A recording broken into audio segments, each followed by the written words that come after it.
don't wear that often, but today I was inspired to wear that chadar.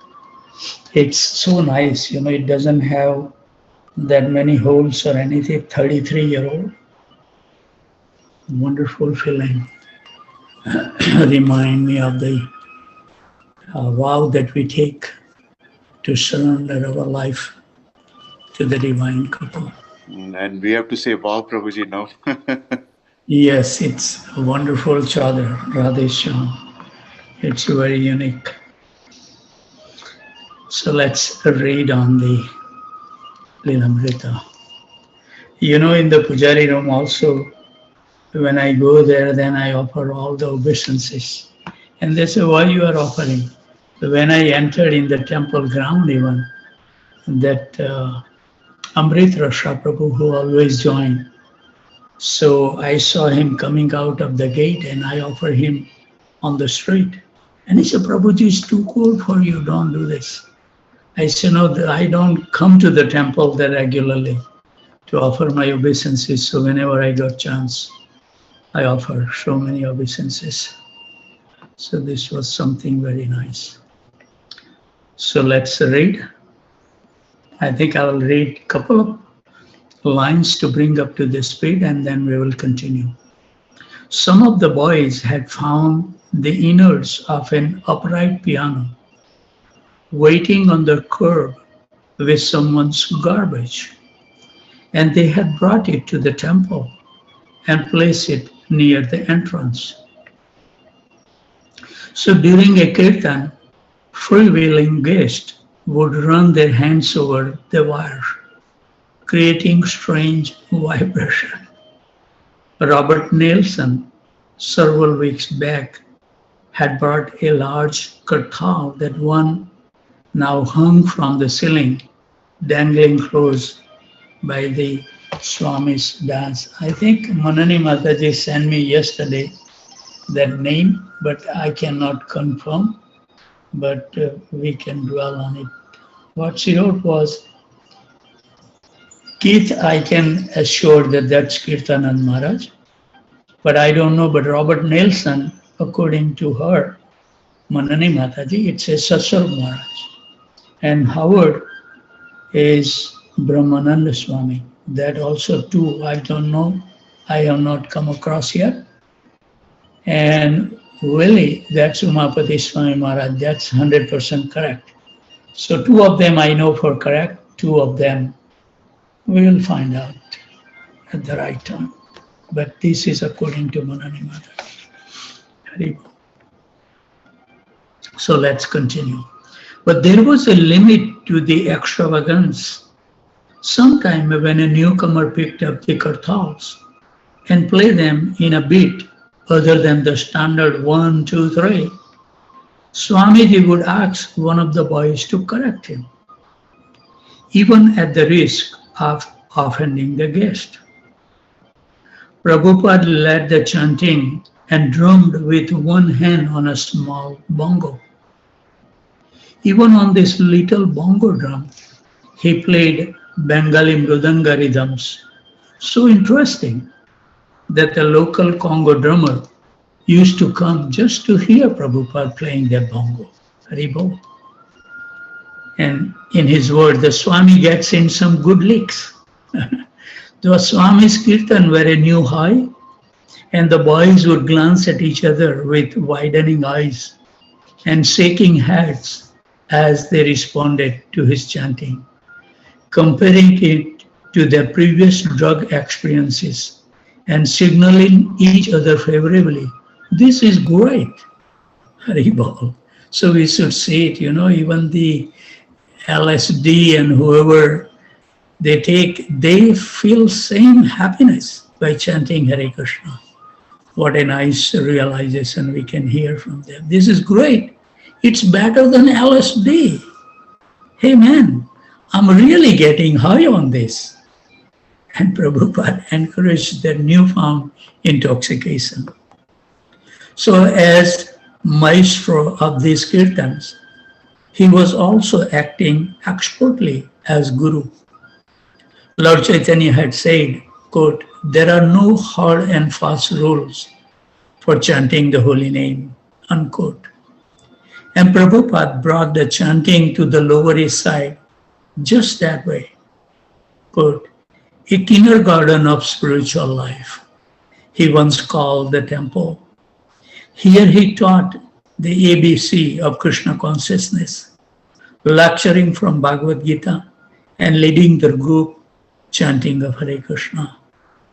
Sometimes, after the final kirtan, he would invite those who were interested to join him for further talk in his apartment. I was lucky that when I went for the Brooklyn temple, His Holiness Radhanath Swami Maharaj invited me and Gauranga Prabhu to have input into this renovation they are planning to do. So I was lucky enough at that time to visit those places in New York. Remind the memory. In the back room of his apartment, Prabhupada was usually alone, especially in the early morning hours, 2, 3, and 4 a.m. See, this is perfect timing, 2 o'clock in the morning, when almost no one else was awake. In these early hours, his room was silent, and he worked alone in the intimacy of his relationship with Krishna. He would sit on the floor behind his suitcase desk, worshipping Krishna by typing the translations and purport of his Srimad Bhagavatam. But this same back room was also used for meetings.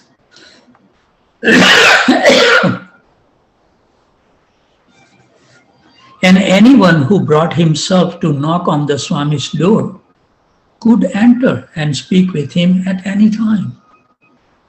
Face to face, Prabhupada would sit back from his typewriter and give his time to talking, listening, answering questions, sometimes arguing or joking. Haribol. A visitor might sit alone with him for half an hour before someone else would knock and Swamiji would invite the newcomer to join them. New guests would come and others would go, but Swamiji stayed and sat and talked to them.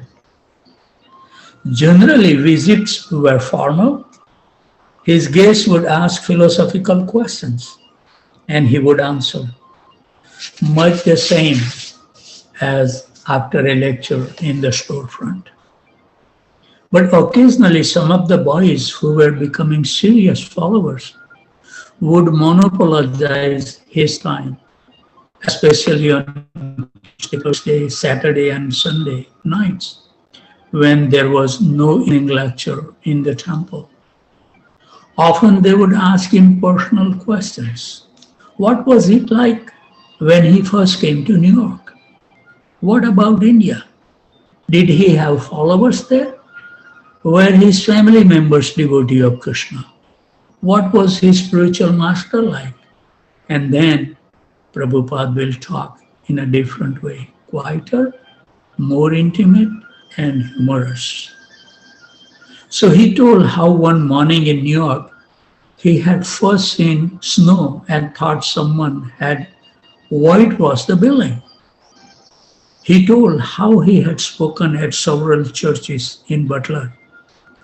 And when the boys asked what kind of churches they were, he smiled and replied, I don't know.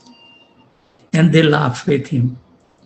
He would reminisce freely about the British control of India and about Indian politics.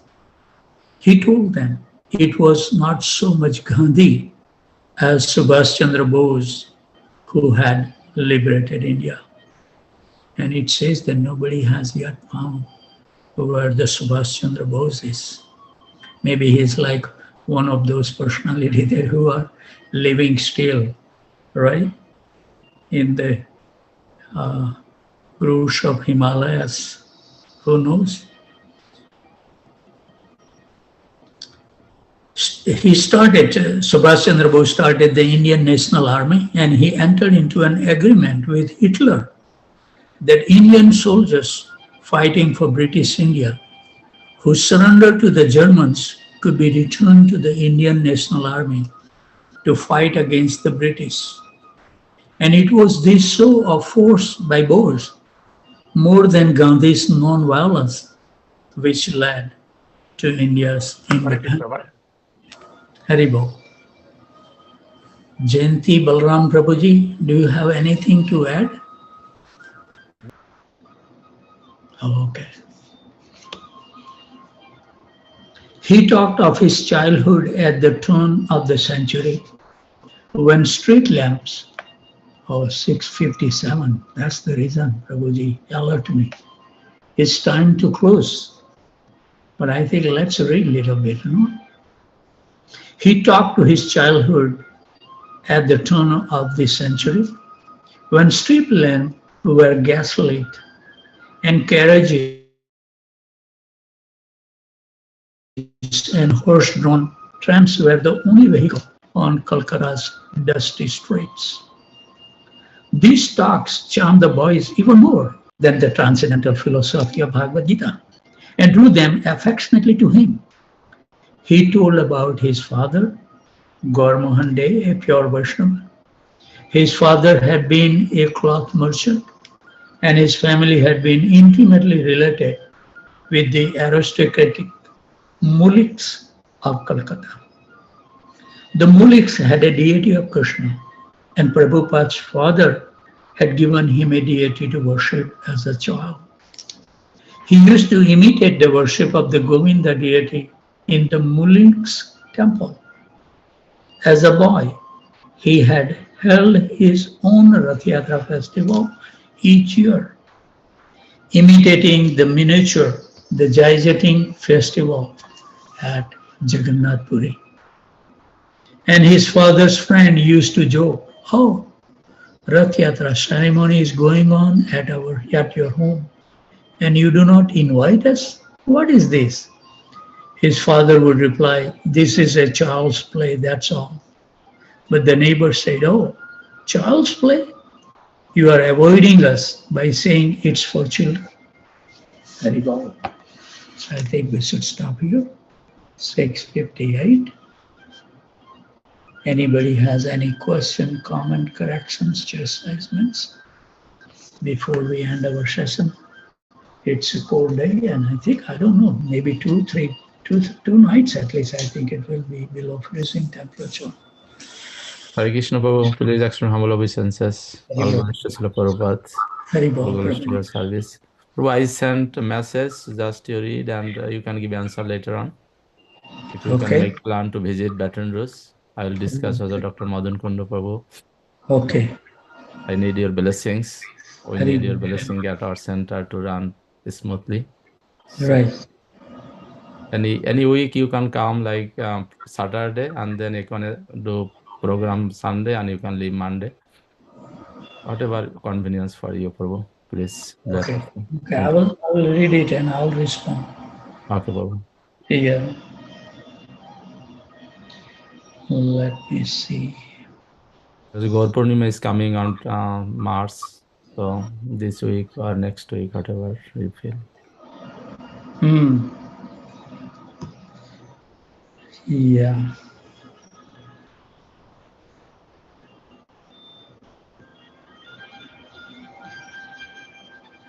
I was just checking that if anything has messed